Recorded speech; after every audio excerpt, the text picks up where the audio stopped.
going on, guys? Welcome to Between the Ropes. My name is Wesley. This is MacArthur and Hunter Fletcher. We had to take a week off last week. We were real busy, but we're back this week with a lot of action. We're going to talk about what in the world Boston's doing. Who knows what they're doing? I have no idea. We're going to talk about Cooper Flag being the number one overall pick. And also we're going to talk about a bombshell of a trade that happened. Kevin Durant. Oh my gosh. I was leaving church when that happened and I was just shocked. I know he was wanting to go to Houston and I think this is where he wanted to be from the beginning since he requested a trade from Phoenix. But I actually really like this trade. I don't think it's a bad trade for Phoenix, but I definitely don't think it's a bad trade for Houston. I touched on it a little bit in my personal video about Kevin Durant. If you haven't yet, please go watch that. I will leave a link in the description. Shameless plug. But I think it's a great move because Kevin Durant at 36 going into 37 this season, he still can make an impact. He was an all-star starter this past year. He averaged 26 in 3 seasons in Phoenix. I don't think we'll see the Golden State, Oklahoma City, Brooklyn Kevin Durant, but I definitely think we can see, and I think we will see Kevin Durant be the number one scorer in Houston. But it does change the dynamic a little bit because Houston this past season was that young team that's easy to root for with Jalen Green, Amen Thompson, Alperen Sengun. They're known for their defense. Ime Udoka, a great defensive coach. Now they've got Kevin Durant, and while Kevin Durant's not a bad defender, but he's not. He's not known for it. He's not making All-NBA defensive teams. No. So I just think that changes the dynamic, but I like it. I really do. Yeah. I think it's a good trade. I think Houston can win an NBA championship now. Will they? We'll see. Yeah, I think it's going to be a great veteran leadership for that team that was, like you said, very young last year. I do think that he's going to add a dynamic. Like you said, he's not going to be all defensive, first team. He's not going to be a defender at all. He's not. But what he can do is he can score from the perimeter. He can still drive some, and he can make free throws. He spreads the floor a lot. Houston struggled to shoot the ball, and that veteran leadership. The reason that Houston lost to Golden State is because of the veteran leadership from Stephen Curry, Draymond Green, and Jimmy Butler. That's what it comes down to. Sure. Houston was a great team. They were ahead of schedule. Yeah. Now that schedule's kind of gone. And for Phoenix, what does this mean for Jalen Green and Devin Booker? I've heard reports that Phoenix doesn't want to keep Jalen Green. I actually really like the fit of Devin Booker and Jalen Green. I think Devin Booker can play the one. But what do y'all think? Like, is Jalen Green a Phoenix Sun in September and October when the season starts? I would hope so. Yeah. I would rather than get rid of Bradley Beal. Yeah. That Bradley Beal contract is atrocious. That's got to be priority one this offseason. They got to somehow offload him to somebody for a pick. Yeah. I don't want him to come to Charlotte because we don't need to pay him. But when you think about it, who is going to eat that contract? There's not many teams. It honestly might be better for them just to cut him and take their losses and just have to go up against the cap. But if they could get a trade suitor for Bradley Beal, I think they should do it. Yeah. I definitely don't think they should get rid of Jalen Green. No. Like I said, I think him and Booker together are going to be great. Because here's the thing. Jalen Green's not a shooter. No. He's a great athletic force. He had a bad postseason in Houston. He needs to redeem himself. Have Devin Booker play the one. He can be your shooter, and Jalen Green can put one on somebody's head. Because Booker has already proven that he can score. I mean, what was it, 80? Was it 81 points? No, 77 points. So, when he was young. Yeah, young. 2017. He's proven that he can score. He can. And they were 36 and 46. How much of that goes on the owner, Matt Ishbia? Because he's been a disaster ever since buying Phoenix. I think 100%. I mean, remember his antics last year? Was it last year before in the postseason where he was taunting, I want to say it might have been Denver. Hey, that sounds right. Just childish antics. I mean, look, you own an NBA team. You're a billionaire.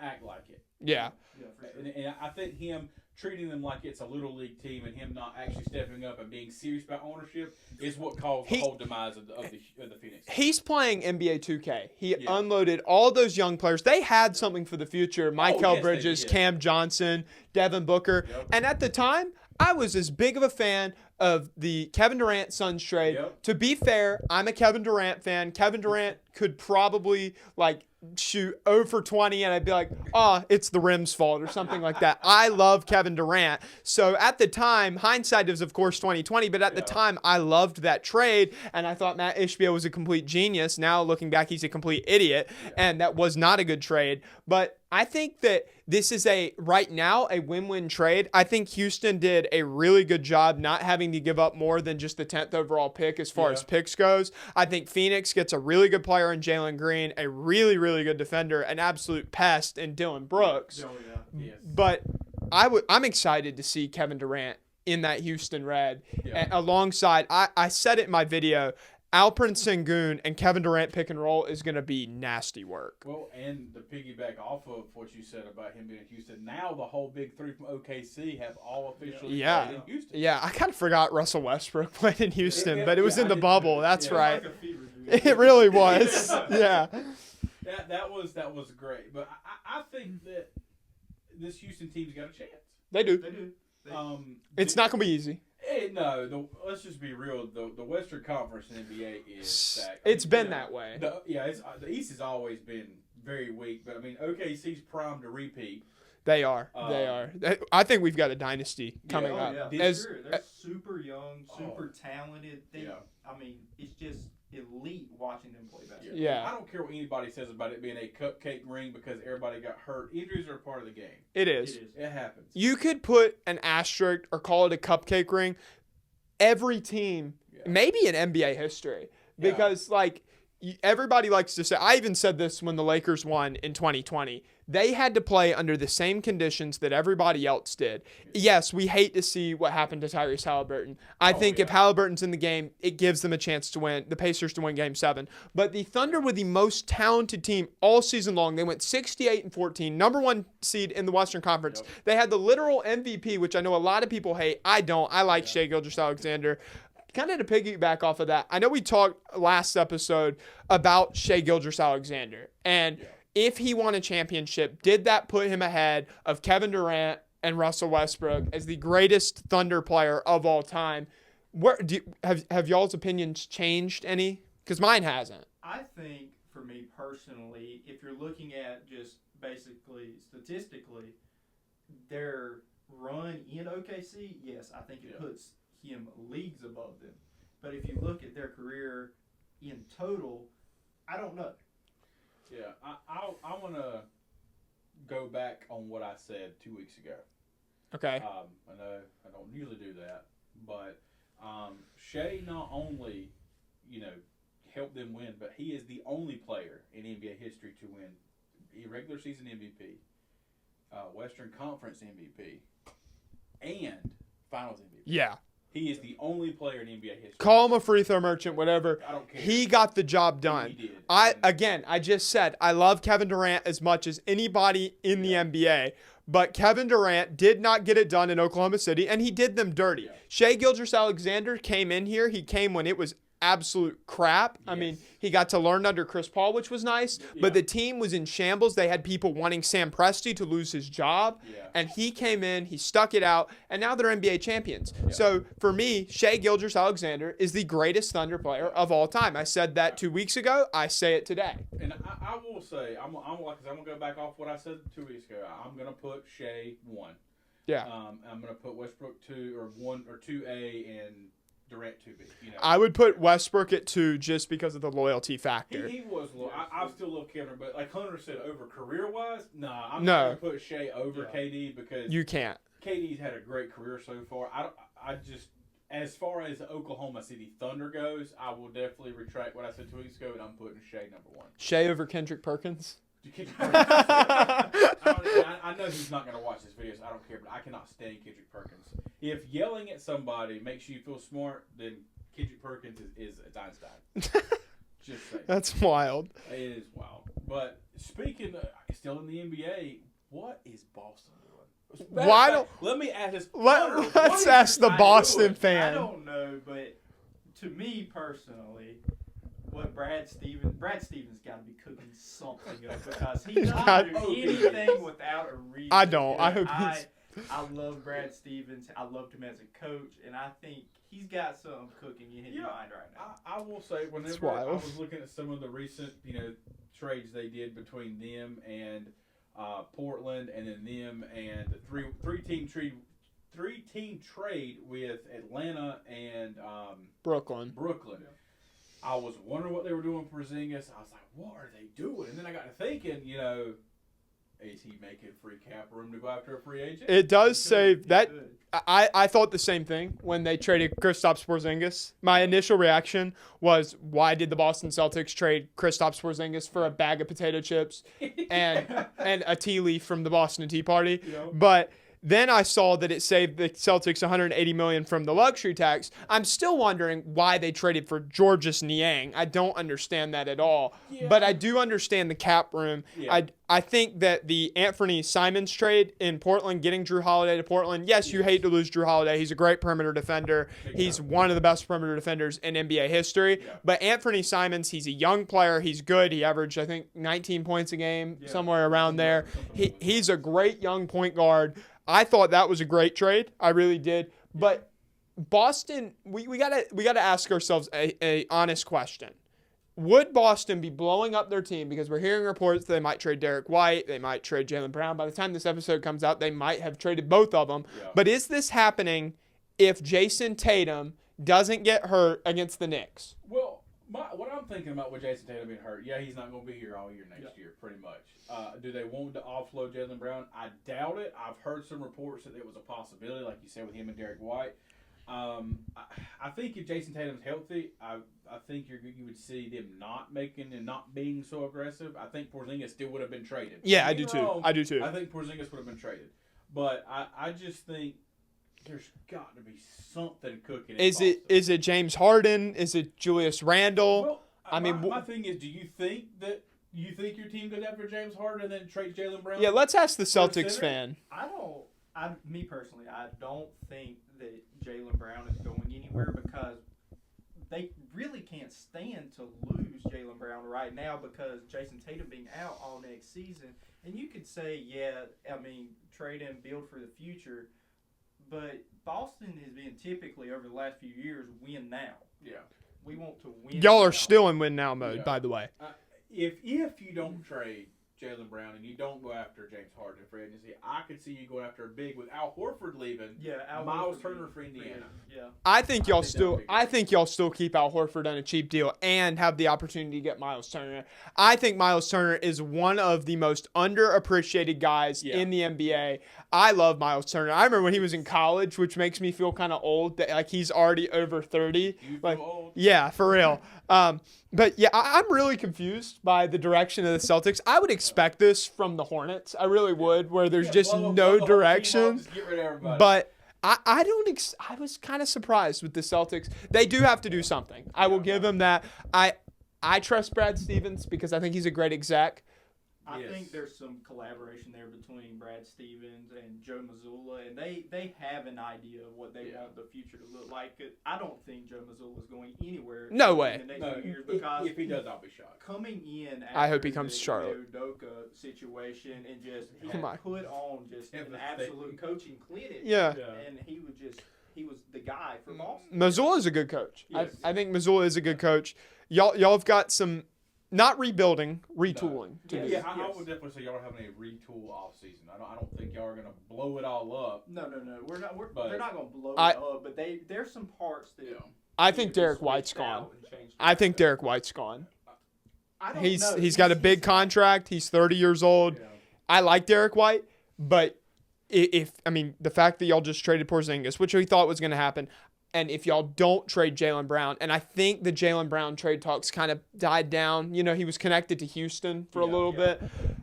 I would not be surprised to see y'all trade Derek White at all. Anybody can be traded. It's the NBA. That's true. If Luka Doncic can get traded to the LA Lakers for a bag of Funyuns. Yeah. It showed me there are no untouchables. And the D off the Hollywood sign. Yeah. I mean, like, so anything can happen. Derek White adds such just a fundamental defensive element to the game. Yeah. And I don't see the Boston Celtics getting rid of that defensive weapon. I don't either, but like you said, I would have never thought that I'd have saw Luka get traded. Yeah, true. Really. But what would y'all trade for? I don't know who would want him. I'm sure there's everybody in the NBA would want him. Somebody would want Derek White. We would have targets for every team in the NBA. Every team in the NBA would want Jaylen Brown or Derek White on their team. I don't know about every team wanting Jaylen Brown. There are some teams that Jaylen Brown is a little bit limiting. The whole thing about that he can't dribble or can't shoot with his left hand. And he's not a great shooter, and his knees are a disaster. He's had some knee issues. I still think Jaylen Brown's a great player. I think it's absolutely criminal that Team USA left him off the team last year. That was terrible. I mean, I thought Derek White was a great glue guy, but no way does he make that team over Jaylen Brown. No. That was Nike being salty. Jason Tatum, no playtime? That was the right move. No, that was wrong move. Is that because you're a Carolina fan hating on a Duke Absolutely. I can never like Jason Tatum. I don't care if that guy is the greatest NBA player of all time. I just want you to know the GOAT went to the University of North Carolina, and it's going to stay that way. Oh, here we go. Got to have it every episode. Speaking of Duke, Cooper Flagg just got drafted, number 1 overall. I think everybody is shocked. This is my shocked face. Yeah, I know, right? Yeah. So, Cooper Flagg, I think I was telling some friends the other day, and I was telling my parents that I have never in my 14 years of watching the NBA been more confident on a prospect panning out than Cooper Flagg to Dallas. Yeah. I mean, look at the team he's got around him. I'm not saying, I'm not Kyrie, but you got Kyrie Irving, Anthony Davis, and Klay Thompson. Yeah. Even though Klay's old, he still can contribute. Yes, and he knows ball. I mean, he's a very smart player. I like Klay Thompson. A champion. I loved him when he was in Golden State. Yeah. But he's got some guys that he can learn from. I think he's a surefire going to be a great basketball player in the NBA. Not to go back to the Olympics, but when you have a 17-year-old that literally dominates in a scrimmage, I get it. Those guys that were playing on the Olympic team, they probably weren't trying that hard. But the select guys were probably trying. They were definitely trying. And when Cooper Flagg, when you have LeBron James saying, yeah, this Cooper Flagg kid, he's going to be special. He's probably going to be really special. LeBron does know ball. I mean, it's almost like he's played for 20-some years. Maybe. My issue with Kyrie Irving is he's going to be out for a lot of next year. And until he comes back, they're going to need a point guard because right now the lineup is Kyrie, Klay, Cooper Flagg, Anthony Davis, and either Derek Lively II or Daniel Gafford, who they just got an extension. Kyrie signed the $119 million extension for 3 years. Yeah. He does have that torn ACL, which does suck. I think Dallas can get through that. I would not be surprised to see them get a veteran point guard in free agency. And I think they make the playoffs in year 1 and possibly save Nico Harrison's job. He was gifted an opportunity by Adam Silver because if not, the city of Dallas was probably going to have riots if Nico Harrison wasn't fired. They would have burned down. They should have burned down when he traded Luka because that was just stupid. That was stupid. On his part. That was really dumb. But you said veteran, player, Chris Paul's available. He is available. That's true. That's a good thinking. He did it for Shea. I mean, I know they play different positions, but but he could fill in that gap until Irving comes back. Yeah, maybe not. A 27, 30 minute a game guy. He just played 82 in San Antonio. He just played 82 games in San Antonio. So anything's possible for 40-year-old Chris Paul. Yeah. Hunter, what's your thought on Cooper Flagg? Are you buying the hype? I'm going to piggyback off what you said about the hype with number 1 overall picks. What we saw with Victor Wembanyama, I don't think he's panning out like everybody thought he was. I think he is. He's just not staying healthy. I think the blood clot situation is what's holding him it was back. It was very damaging. Yeah. I hope he comes back healthy. But I still don't buy into the Victor Wembanyama. I do think moderately. He's going to be a very good player. I think he has potential to be Hall of Fame player. But I think Cooper Flagg, he's just going to have something next level. For the league. My thing about Cooper Flagg, and it's the reason he's so different than, every so often you've got a player like Victor Wembanyama that's generational, the greatest player, greatest draft prospect we've seen since Kevin Durant, or go back further, LeBron James. Yeah. That's true. Victor Wembanyama is a great draft prospect. He's a very good draft prospect. Yeah. Same with Zion Williamson. The issue is that and some other issues off the floor. But the issue with those two guys is they rely on something in their body. Victor Wembanyama, it's the fact that he's a 7'4" unicorn that you would create on 2K Create a Player. Yeah. Cooper Flagg, and then Zion, the athleticism. Yeah, With Cooper Flagg, you've got a guy that is 6'10", that is not uber athletic, that is just a fundamentally sound, really freaking good player.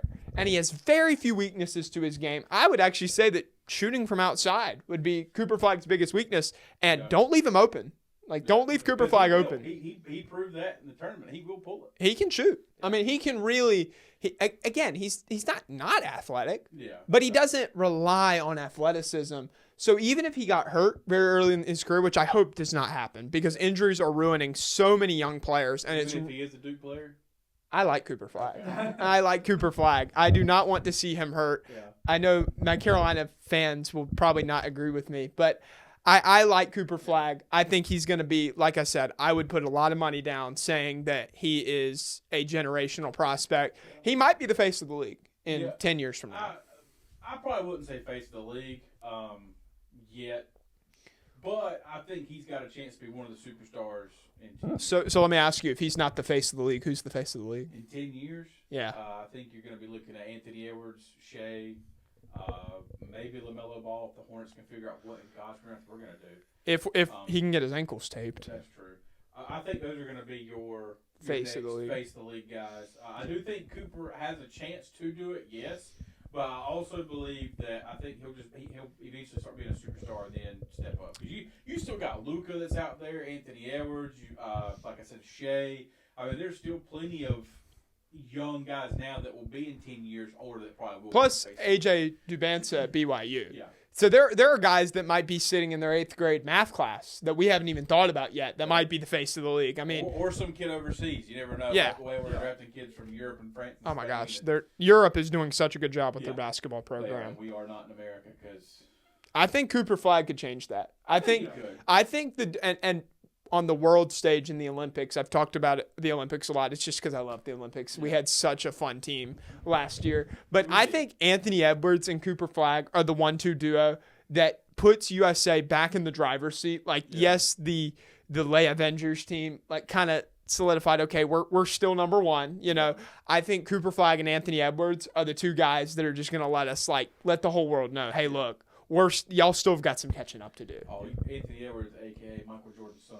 Yeah, for real. Let's just, He is as close to a Michael Jordan-esque player that I've seen. Him and Jimmy Butler. Yeah, Jimmy Butler's defensive and mentality would be Michael Jordan, but just the way that Anthony Edwards is just able to fly to the basket. He reminds me of Michael Jordan, and he could be Michael's illegitimate son. Who knows? I think he's got a really good relationship with his dad. Okay, I don't think that's it. So to wrap things up and to piggyback off of the last episode, we were talking about the College Baseball World Series and our picks. Me and MacArthur, we had Arkansas and Coastal. Wesley, unfortunately, had the picks. Yeah. Just to stay on the goat. Let's hear from the baseball guy. Yeah. So I will say, let me just start off by saying I hate it for Arkansas and my boys Justin and Mike. I am so sorry y'all had to lose that way. I know y'all were upset. Arkansas's got to be one of the most cursed teams in America because they find a way to lose in the stupidest ways possible. Every year it's like, I shouldn't have picked Arkansas. Me and Hunter should have known better because Arkansas always finds a way to do this. But they have such good teams. They do. A couple years ago, they lost to NC State in the Super Regional. And in the first game, they beat us like 20-1, and we come back and beat them the next two. And then sounds like North Carolina and Arizona. It does. And then a couple years before, I think it was Oregon State they lost to in the national championship. They lost to Oregon State to an infield fly rule, I believe it was. So like, I mean, they're always so close, but they can just never do it. And I hate it for my boys in Arkansas. I do, but let's just say I had the right picks. I did say LSU is probably going to win it all, but I wanted to rock with Coastal because Coastal were dogs. They were not underdogs. No. At all. They're going to be great next year, too. Oh, they're so young. They're going to be great. Yeah, they had a great run. I mean, they had won until they lost to LSU. I think it was almost 30 straight wins. I mean, that's unheard of. Yeah. I think what hurt them in Game 2 was their head coach and first base coach getting tossed by an umpire who, quite frankly, was just upset that he tripped over his own feet because he's unathletic. Yeah, not a lie. Simple by his own doing, and his ego was hurt. That's all there was to it. Yeah. I think that we have an ego problem in baseball as a whole. Baseball referee, umpiring, whatever you want to call it. I believe we've got a problem across the board. Yeah. And 100% that Game 2 was derailed by Kevin Schnall and the first base coach at Coastal Carolina being ejected for a bogus reason. Oh, not just bogus, just absolute, just horrific. Just stupid. Criminal, almost. And not only did it hurt them there, it had Coastal come out and won that game 3 the next day, they wouldn't have been able to coach. Yeah. I mean, you just crippled a team who had all momentum because you tripped over your own feet, you're unathletic, and let's just be quite frankly, you suck as an umpire. I will give LSU the credit that it deserves because in Game 1, they pitched a clinic. Yeah. A 1-0 shutout, just a beautiful game from LSU pitcher Cade Anderson. He struck out 10 batters, and again, he didn't give up any runs. No. Coastal pitched well, too, because they only gave up 1 run, but LSU pitched very well, and they pitched well in Game 2. Only 3 runs allowed, and LSU just played great. You said that they were probably the best team in America. I should have listened because I don't know baseball. There is a reason I play golf. There is a reason I keep up with golf because I suck at baseball. Picks, playing, it doesn't matter. MacArthur sucks at baseball. I think that, LSU definitely, yes, they had a good team. But to back up a little bit back to the Arkansas game, had there not been so many errors late in that Arkansas game, I think you would have been looking at a Coastal and an Arkansas game. Yeah. And who's not to say that Arkansas would not have beat Coastal? I think Coastal would have beat Arkansas. I do. I think they would have out-hit Arkansas. I think it would have been a good series. That probably could have went to a 3-game series instead of a 2-game sweep. Yeah, I think so. I think it would have been great. Yeah. I wouldn't have been upset if Arkansas would have beat Coastal. Wouldn't hurt my feelings. I don't hate Arkansas. I've got a lot of family that's Arkansas, so I kind of couldn't be upset, but I also could give them a hard time. Oh, yeah, of course. So I would give Justin and Mike a hard time if Coastal would have beat them, but yeah. I'm not giving them a hard time over the LSU game because, one, I cannot stand LSU, and two, the way they lost was just horrendous. I felt so bad for them, and I felt so bad for all the players in Arkansas. I mean, you could see the look in their face they were there. But let us just preface: we think LSU absolutely earned their championship. Oh, yeah, they played I'm not an amazing tournament. Yeah. They did very well. They were the best team in America, and it showed. And so, congratulations, I guess, to LSU. Yeah. You hate to see it. But maybe next year is North Carolina's year. That's all I'm saying. Maybe Coastal. I don't know. That's such a far. I always hate when people make these like rankings way too early, and it's like, too early, first round pick. and it's like, dude, the season ended literally last week. I mean, when we're recording this, like literally a week ago.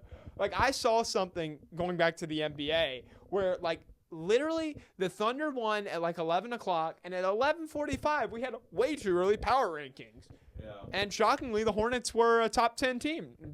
Said nobody. They were more like, I think, 29th. Way at the bottom because we suck. Yeah. But it is what it is. I mean, I think that, like you said, give LSU credit. I don't hate LSU. I'm kidding. I do hate LSU. But they played a great World Series. They played a great postseason with their regionals, super regionals. I mean, they didn't play cupcake schedules. I mean, they played tough teams. I mean, let's just be honest. For sure. Arkansas is a tough team. Coastal's a tough team.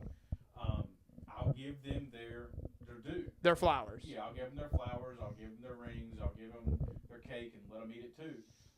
But I do think that it's a heartbreaker. It's a heartbreaker for Arkansas, for Coastal, and Murray State, who Arkansas beat. Yeah, and did you know that Murray State's coach is staying in Murray State? No really? Way. Are you for real? He is staying in Murray State. He got offered the Duke job, and he said nope.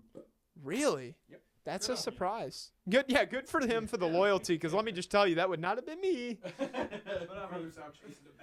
mean, we gotta face it. LSU, they're a baseball college. Yeah. Historically speaking. Baseball and football. Baseball and football. Yeah. But their baseball teams have been known to make huge runs. You're right. I would say in the SEC before Oklahoma, before Texas, I would give Vanderbilt the baseball SEC school. Yeah. I would still give LSU. Not this year. Well, not this year. I mean, they were the best team all year, but they lost their regional. But I will say, I think the LSU is more predominantly in football still. Better in football than they are baseball. But they have won 2 national championships in baseball in the last 3 or 4 years. That's true. So I will give them credit there. They are a good baseball program. Which hate to admit this out of my mouth, but the SEC is a good conference. It's the best conference in college sports. Yeah. As I guess, would you be an ACC guy as well? Yeah, you're a Wake Forest fan, so you have to be ACC. So it's 3 ACC guys. The SEC is the best conference. The ACC is falling behind. They have the money to back it. They invested into football early. The SEC, they're the most entertaining conference. They're the best conference too. Yeah. They're the best conference. They have the best matchups week to week. I mean, some of their teams might not even be ranked. Speaking of football, might not even be ranked top 25. But my God, if they were in another conference, they would be. Yeah, they'd be the best team in the conference. And I know the Big Ten fans will say, "Oh, what about Ohio State?" You know, that's not to say anything bad about the Big Ten. It's just the SEC is predominantly the best conference in college sports. And Football, it's baseball. because they invested into football early. Football is where you make your money. And now it's trickling over, and they've always been a good baseball conference, but now it's trickling over to basketball. Now it's trickling over to all these other sports. Yeah. The SEC is the dominant conference. It's the place to be, and for those like Southern teams, and then you've got the Big Ten for everybody else. And then you've got the ACC. That's just a few schools here or there. We're just hanging around. We're just having fun. We're the cool dudes hanging out in that class having a great time. That's right. That's right. Well, that'll do it for our third episode of Between the Ropes. Be sure to catch us every week, Friday, between 2 p.m. and 3 p.m. Don't forget, hit like, follow, and subscribe. See you later. See y'all.